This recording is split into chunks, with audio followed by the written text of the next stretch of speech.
So one of the things that you can use inside of ChatGPT is the Kayak plugin. So to do that, I'm going to go around onto Explore GPT's section right here.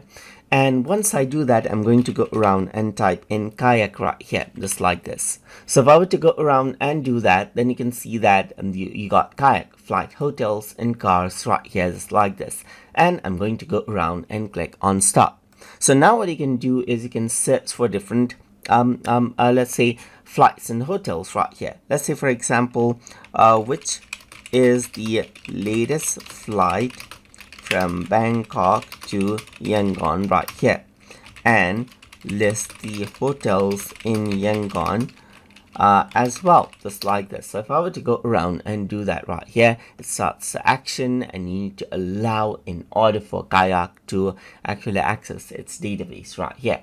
So once you go around and do that, you can see that it says it's talking to Kayak right here, and then it's starting the action, as you can see right here, and based on the information that I asked, it'll provide the information back.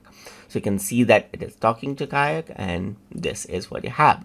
So now you can see that it says the latest flight from Bangkok to Yangon is here, right here. So it departs from 11 p.m. right here and 12:40 a.m. on July 1st right here. And even shows the price, as you can see right here, and you can book just like this as well.